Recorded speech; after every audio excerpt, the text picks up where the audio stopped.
जी भाई, मेरा net disconnect हो गया था, इसलिए मुझे लीव हो गया ऑटोमेटिक। ओके।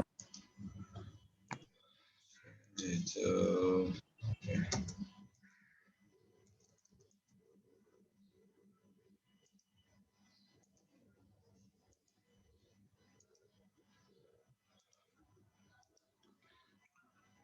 ओके जी, तो हम ये बात कर रहे थे कि किसी भी तरह की कोई प्रिपरेशन वगैरह या कोई डिटेल डिस्क्रिप्शन जो है वो किसी भी डोजेज फार्म की इस वीक में हमने नहीं रखी है इन डोजेज फार्म्स में। लास्ट वीक जो आपका कंसर्न था या आपकी जो रिक्वेस्ट थी कंटेंट को कम करने के लिए, तो वो टॉपिक जो है वो हमने कम नहीं किए, लेकिन फिलहाल ये किया है कि उसका कंटेंट जो है वो बहुत हद तक कम कर दिया है। ठीक है जी। तो तकरीबन हर डोजेज फार्म जो है वो सिर्फ एक एक स्लाइड तक महदूद है। तो आप में से कोई एक वॉलंटियर जो है वो स्लाइड को रीड करे और उसको एक्सप्लेन करने की कोशिश करे। फारूक, फारूक आप करें भाई इस स्लाइड को, ये बताइए इसमें क्या क्या समझ में आता है। सब लोग रीड कर लें और फारूक जो है इसको एक्सप्लेन करें।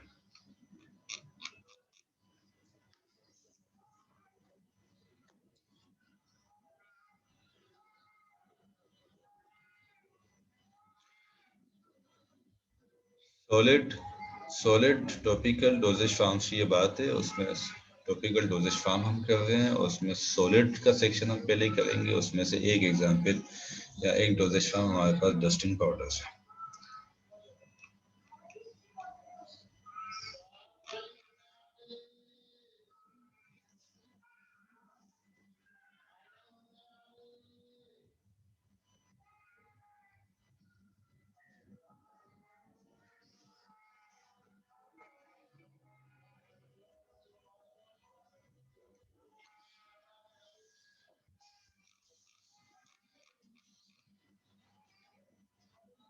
जी जनाब, तो बिल्कुल सिंप्लीफाइड स्लाइड बना दी है आपके लिए, बिल्कुल सीधी सीधी सी बात लिख दी है इस पर। एज इट इज उठा के बुक से ना इस पर डालते हैं। तो फारूक साहब अगर मौजूद हैं तो बराए मेहरबानी इजाज़ा ख्याल कर दें। ये क्या आपके पास समझ में आता है? ठीक है सर, सिंपल है। जी, तो फारूक नहीं है यहाँ पे, फारूक नहीं है यहाँ पे। ओके जी, ओके ओके।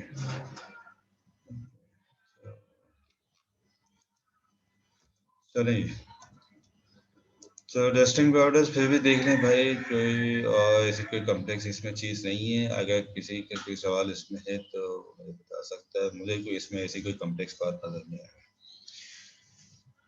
चलें जी, तो फाइनली डिवाइडेड इनसॉल्युबल पाउडर्स होंगे। ठीक है जी, सर जी। डेसिकेंट क्या होता है? डेसिकेंट क्या होता है? डेसिकेंट जो कि मॉइस्चर को एब्जॉर्ब करता है। अच्छा। बहुत सारी ड्रग फार्मूलेशंस में आपने देखा होगा कि एक छोटा सा बेग रखा हुआ होता है, एंटीबायोटिक्स वगैरह में छोटा सा बेग होता है, उसमें कुछ ग्रेन्यूल्स होते हैं।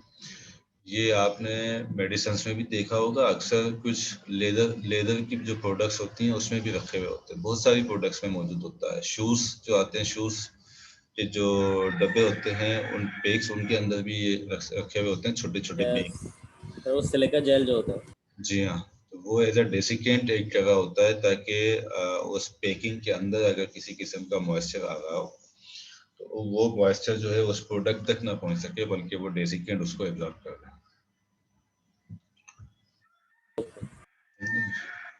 तो टॉपिकल डस्टिंग पाउडर्स को अल्टरनेटिवली जो है वो डेसिकेंट कहा जा सकता है, क्योंकि वो किसी तरह की ऐसी जो स्किन पे कोई एब्रेशन या कट ऐसा लगा हुआ हो जहाँ से कि फ्लूइड जो है वो एक्सक्रीट हो रहा हो, वहाँ से वो उसको एब्जॉर्ब करता रहेगा। सर ये तो हाइड्रोफोबिक क्वालिटी हो जाएगी ना इसकी? नहीं, हाइड्रोफोबिक क्यों होगी? अगर हाइड्रोफोबिक होगी तो वो उसको एब्जॉर्ब कैसे करेगा? हाइड्रोफिलिक है तभी तो एब्जॉर्ब करेगा उसको। हाइड्रोफिलिक है, ओके। थैंक यू जी। तो generally dusted on the broken और अनब्रोकन स्किन, जो बैक्टीरियल ग्रोथ को रिड्यूस करने के लिए और स्किन इन्फेक्शंस को ट्रीट करने के लिए अप्लाई किए जा रहे होते हैं। अच्छा जी, कोई भी डस्टिंग पाउडर होगा उसमें अमूमन जो एक पाउडर लाजमी शामिल किया जाएगा इनमें से डार्क जिंक ऑक्साइड या स्टार्च में से, ताकि जो बल्क बनाने के लिए जो काम आते हैं वो ये पाउडर्स काम आते हैं, डार्क जिंक ऑक्साइड और स्टार्च, ताकि उस पाउडर का बल्क जो है वो बनाया जा सके।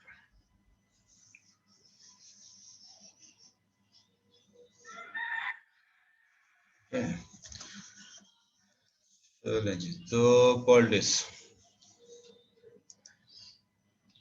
जी, पॉल्डिस को ज़रा रीड कर दीजिए और ये मुझे बताएंगी समरा खान।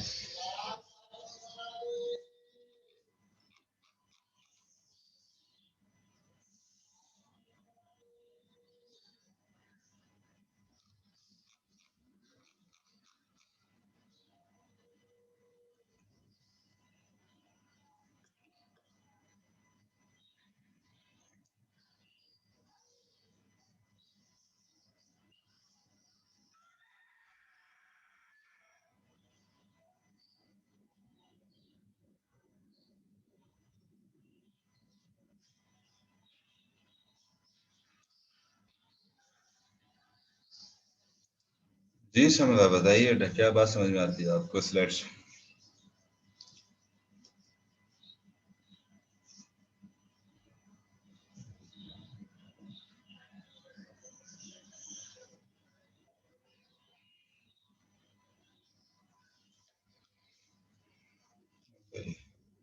समरा भी हमारे साथ नहीं है। Okay, Saifullah Sheikh. Yes sir. Sir ये जो वर्ड पोलिटीज है ये कितने लैटिन वर्ड पोल्यूट जिसके मीनिंग है प्रोटीज, और ये क्या कहते हैं, ये सॉफ्ट होते हैं, ये जो सॉलिड होता है ये थोड़ा मॉइस्ट होता है। ओके, स्किन में जहाँ पे इन्फ्लेमेशन होती है या जिस बॉडी पार्ट में पेन होते हैं वहाँ पे हम लोग इसे स्प्रेड करके लगाते हैं। और इसको यूज करने से पहले क्या कहते हैं, इसको हॉट जो मतलब किया जाता है ताकि जहाँ पे इन्फ्लेमेशन हो और जहाँ पे बॉडी पार्ट में थोड़ी एक्ने वगैरह हो, वहाँ हो, मतलब पेन में रिडक्शन फील हो। ठीक है, ठीक है, थैंक यू। तो ये प्रवेश को उर्दू में क्या कह सकते हैं? किस तरह की चीज है ये उर्दू में? जैसे खिचड़ी, सर खिचड़ी टाइप की या दलिया टाइप दली दलिए की? को बोलते हैं सर, पॉरिश तो दलिए जी को। हाँ, दलिया, दलिया। तो इस तरह की इसकी अपीयरेंस होती है, ठीक है, ये सॉफ्ट मॉइस्ट है और इजीली जो है स्किन पे स्प्रेड किया जा सकता है, क्लॉथ के साथ भी लगाया जा सकता है इन्फ्लेमेशन को रिड्यूस करने के लिए। एंड जी, और अक्सर एक हीट कर दिया जा सकता है उनको, पहले से अप्लाई करने से पहले हीट किया जा सकता है, ताकि मेडिकेशन या मेडिसिनल इफेक्ट के साथ साथ एक वार्मथ का जो अफेक्ट है वो भी इन्फ्लेम्ड या पेनफुल एरियाज जो भी जहाँ पे अप्लाई किया जा रहा है वहाँ पे उसको मिल सके। थैंक यू जी।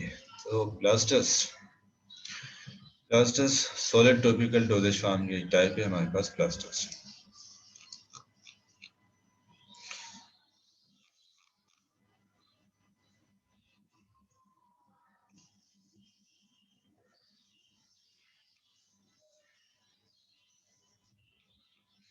जी, तो प्लास्टर्स रीड आउट कीजिए और इसको एक्सप्लेन करने की कोशिश करेंगे जी अब्दुल हसीब।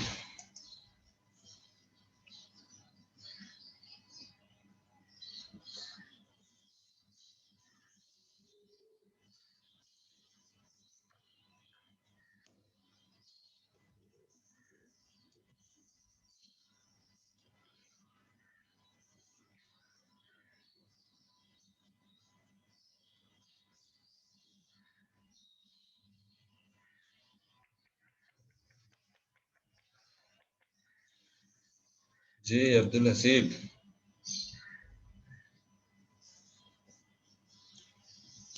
अस्सलामुअलैकुम सर। वालेकुम सलाम जी। जी सर, आवाज नहीं आ रही थी थोड़ी, इसलिए नेटवर्क की वजह से। जी सर। अच्छा, आवाज नहीं आ रही जी। मैं ये कह रहा हूँ, अगर आपने ये स्लाइड रीड कर ली हो तो बताइए कि इसमें आपको क्या बात समझ में आई है, क्या नहीं आई। Sir, solid topical dosages form की एक टाइप है प्लास्टर जो है ना, वो सॉलिड और सेमी सॉलिड मासेस है main spread upon cotton film line, okay. और मुस्लिम ब्रेकिंग मटेरियल है जो स्किन पे एडियर करता है। Alright. These are the skin friendly medical dressings generally used as a protective covering, जो ये आमतौर पर यूज होती है प्रोटेक्टिव कवरिंग की वजह से, और टाइप्स ऑफ मेनर होती है, कट से, स्मॉल वाउंड से, बर्न से, एप्लियंस से, स्कैर से, स्केरेचेस एंड ग्रेजेस। सर ग्रेजेस क्या होती है? ग्रेजेस हम जब ग्रेजेस में पहुंचेंगे फिर इसको हम डिस्कस करते हैं। It gives medical support, mechanical support, ये मैकेनिकल सपोर्ट कर देती है, और medicating action and brings medication in contact with the skin. थोड़ा सा ये एक्सप्लेन कर दें आप, समझ, मुझे थोड़ा समझ नहीं आ रहा है। अच्छा right जी, तो it gives mechanical support and medicating action. Mechanical support से तो ऑब्वियसली वी मीन के उसको एडहियर हो जाएगा उस कट के ऊपर, एब्रेशन के ऊपर, बर्न्स के ऊपर, राइट जी। तो उस पर मज़ीद किसी किस्म का एक्सटर्नल कोई एब्रेशन आने से उसको प्रिवेंट कर सकेगा, इस तरह से देगा वो मैकेनिकल सपोर्ट। जी, and medicating action. Medicating action क्या होता है? मेसिवेशन किसको कहते हैं कि अगर कोई चीज़ जो हम लिक्विड में रखें तो उस लिक्विड में वो एब्जॉर्ब होके और सॉफ्ट हो जाए। तो अगर आपने देखा होगा कि अगर कभी आपकी स्किन पे कोई स्कार बना हुआ है, कोई हार्ट फॉर्म बन गई है, उस स्किन की स्कार बन गया है, और उसके बाद कभी आप ख्याल आया कि जी प्लास्टर इसके ऊपर मैं लगा लूँ, तो प्लास्टर लगाने के कुछ देर के बाद जब आप प्लास्टर चेंज करने लगते हैं तो जिस स्कार के ऊपर आपने ये प्लास्टर लगाया था वो स्कार थोड़ा सा सॉफ्ट हो जाता है। तो वो स्कार को जो है वो मॉइस्चर मिलता है इस प्लास्टर से, और उस मॉइस्चर पे वो स्कार सॉफ्ट हो जाता है, लिक्विड एब्जॉर्ब करके और सॉफ्ट हो जाता है। उसको कहते हैं मेसिवेटिंग एक्शन। तो ये मेसिवेटिंग एक्शन जो है वो प्रोवाइड करता है उसको।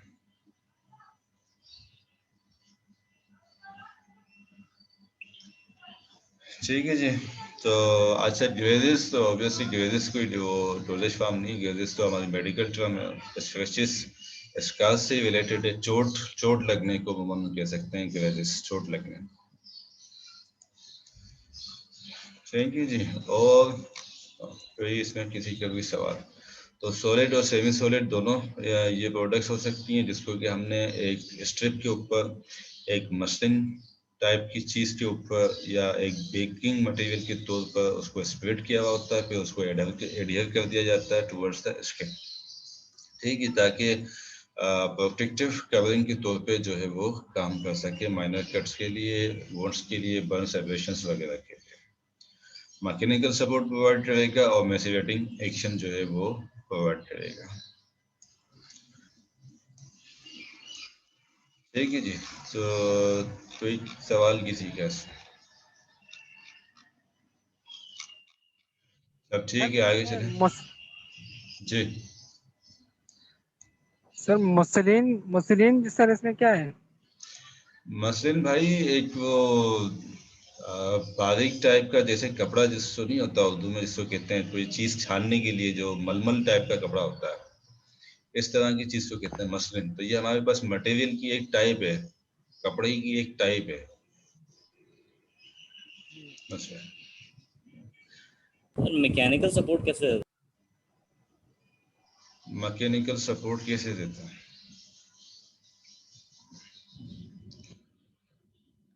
देखिए जी,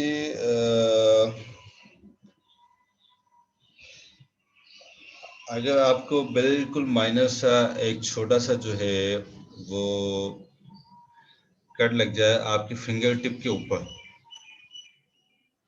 ठीक है, फिंगर टिप के ऊपर।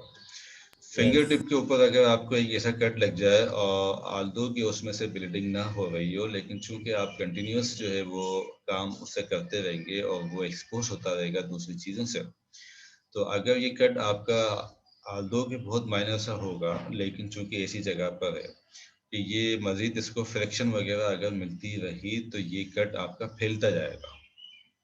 ठीक है जी। तो उसको एक जगह पे रोकने के लिए एक तो उसका प्रोटेक्टिव इफेक्ट देने के साथ साथ वो जो एक कट लगने की वजह से स्किन दो हिस्सों में कट गई होगी, दो हिस्सों में अलग हो गई होगी, उनको होल्ड करके रखेगा एक जगह पे, ताकि उसकी जो फाइब्रोसिस और जो स्किन स्किन हीलिंग का जो मैकेनिज्म है वो स्टार्ट हो सके अच्छे से, वो फैसिलिटेट हो सके। तो ये मैकेनिकल सपोर्ट इन टर्म्स देगा कि अगर आपका फॉर एग्जांपल बड़ा कोई कट लगा है हाथ के ऊपर, तो उस कट लगने की वजह से वो जो टिश्यू है उसमें आपको एक दरार सी, एक गैप सा नजर आने लगेगा। अगर उसको प्लास्टर के साथ आप लगा देते हैं तो वो प्लास्टर उस टिश्यू को एक जगह पे होल्ड करके रखेगा, होल्ड करने की वजह से देगा उसको मैकेनिकल सपोर्ट। इस वजह से हम कहते हैं कि ये देगा उसको मैकेनिकल सपोर्ट। मैकेनिकली उस टिश्यू को एक जगह होल्ड करके रख रहा है, एक जगह उसको चिपका के रख रहा है। इससे मजीद क्या होगा कि जो स्किन का जो हीलिंग प्रोसेस है या रीजनरेशन का जो प्रोसेस है वो ज़्यादा इजीली जो है वो फैसिलिटेट हो सकेगा। तो प्रोटेक्शन भी मिल जाएगी, मैकेनिकल सपोर्ट भी मिल जाएगी, और इन दोनों की वजह से बैक्टीरियल इन्फेक्शन से भी प्रिवेंशन हो जाएगी, और फिर अल्टीमेटली इन सारे कामों की वजह से स्किन हीलिंग का प्रोसेस जो है वो फैसिलिटेट हो जाएगा। Yes sir. ओके।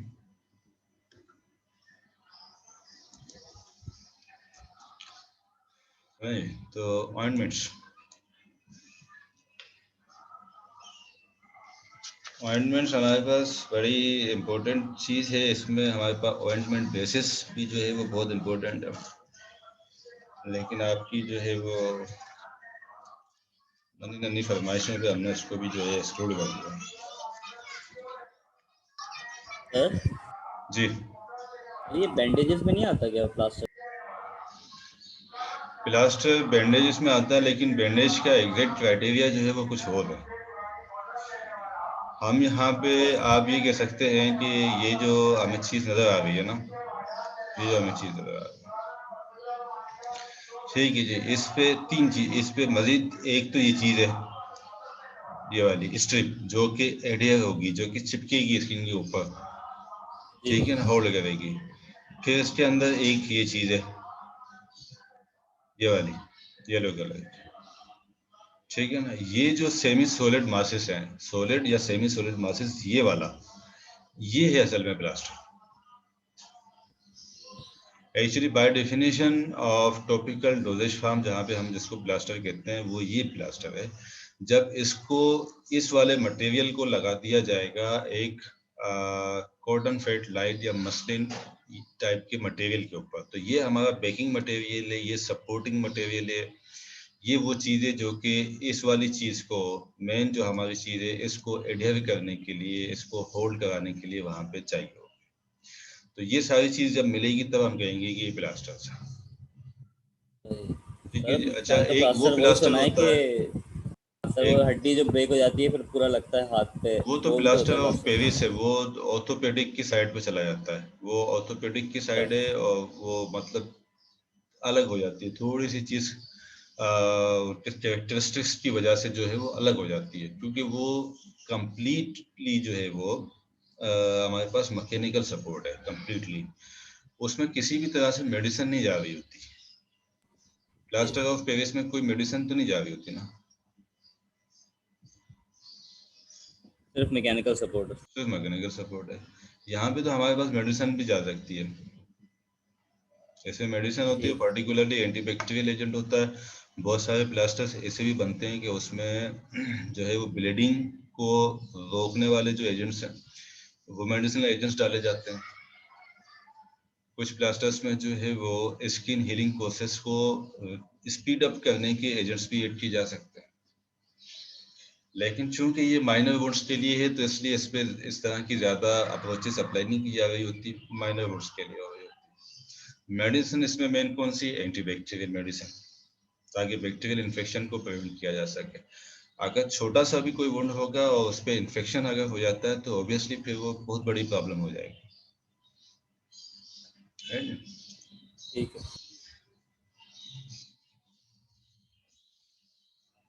ओके जी, तो ऑइंटमेंट्स पे जी।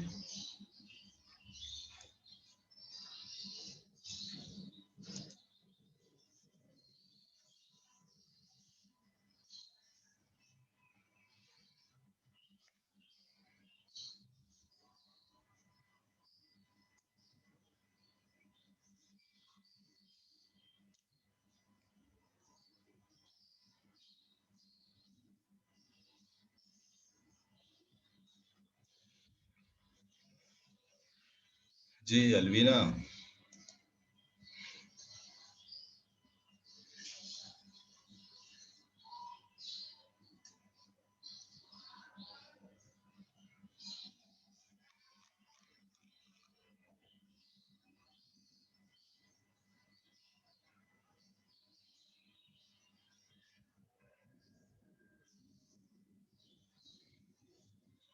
जी भाई ये आर सीरीज कौन है? आर सीरीज, आर सीरीज अपना नाम याद कीजिए भाई, अपने नाम से आइए।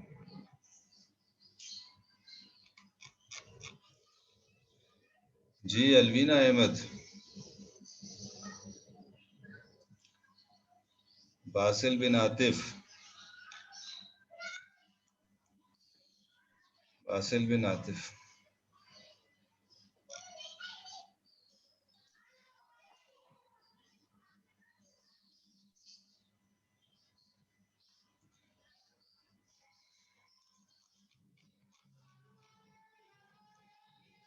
जी आवाज आप लोगों को आ रही है मेरी या मैं? यस सर, आ रही है। यस सर आ रही है। जी सर आ रही है सर आपकी आवाज। जी सर आ रही है आवाज आपकी। यस सर आ रही है। ओके जी, थैंक यू थैंक यू। तो इसका मतलब बासिल बिन आतिफ हमारे साथ जो है वो पिछले लास्ट वीक की तरह आज भी रूहानी तौर पे मौजूद हैं सिर्फ। जी तो हमाद जी खान सर। आप बताइए। सलाम वालेकुम। वालेकुम अस्सलाम जी हमाद। सॉलिड प्रिपरेशन है meant for topical application to the skin, skin पे अप्लाई की जाती और म्यूकस मेम्ब्रेन के अंदर used to provide a protective और एमोलेंट इफेक्ट। एमोलेंट इफेक्ट का मतलब ये होता है कि सूट मतलब कि एक हमें अच्छा फील करे, इस तरह ऑइंटमेंट जो है कहते हैं। अपॉन शेयर स्ट्रेस, स्ट्रेस को खत्म करने के लिए, जिस तरह बॉडी में अगर कोई भी हमें एलर्जी वगैरह हो जाती है उसको डिक्रीज करने के लिए। It behave a viscoelastic material. Viscoelastic का मतलब होता है कि ये वो मटेरियल जो कि वो विस्कस भी होता है और इलास्टिक करेक्टर भी देता है। और दे जनरली कंटेन मेडिकामेंट और मेडिकामेंट डिजॉल्व सस्पेंडेड होते हैं और एमल्सिफाइड इन एन ऑइंटमेंट बेस, और किसी भी ऑइंटमेंट के अंदर जो है ये मिल के जो है एक इफेक्ट देते हैं, व्हीकल के तौर पे यूज करते हैं। That's all. राइट, तो ये ऑइंटमेंट बेसिस जो है वो ऑइंटमेंट बेसिस हमारे पास 4 टाइप्स की होती हैं जो कि हमने यहाँ पे इंक्लूड नहीं की आपके लिए इस कंटेंट में। हाइड्रोकार्बन बेसिस वगैरह, ओलिजिनस बेसिस वगैरह, वाटर वॉशेबल बेसिस, तो उनके अपने अपने जो है वो कैरेक्टरिस्टिक्स होते हैं, अपने अपने उनके एडवांटेजेस हैं। ओके, तो अगर इस तरह की जो बेसिस होती हैं जिसमें कि मेडिसिन नहीं शामिल की हुई होती है तो वो हमारे पास एकदम ऑइंटमेंट बेस्ड के तौर पे काम करती है व्हीकल, और उस बेस के अंदर फिर हम डिफरेंट मेथड है हमारे पास, फ्यूजन है, मिक्सिंग वगैरह है, जिसके तहत मेडिसिनल एजेंट को फिर उस ऑइंटमेंट बेस के अंदर जो है वो मिला के और मेडिसिनल ऑइंटमेंट प्रिपेयर कर दिया जाता है। तो इसकी जो ऑइंटमेंट्स के मेथड्स हैं वो भी आपको पता होने चाहिए, ऑइंटमेंट बेसिस भी आपको पता होनी चाहिए आपकी नॉलेज, राइट जी। आपकी जो है वो फरमाइश पे हमने ये मेथड्स नहीं रखे, इस टॉपिकल डोजेज फार्म का कोई भी प्रिपरेशन मेथड नहीं रखा और भी कोई मज़ीद डिटेल नहीं रखी, लेकिन ये 2 चीज़ें ऐसी हैं जो आपको पता होनी चाहिए। ऑइंटमेंट बेसिस के 4 टाइप्स, उनकी क्या क्या प्रॉपर्टीज़ हैं वो आपको पता हो, और 3 मेथड ऑइंटमेंट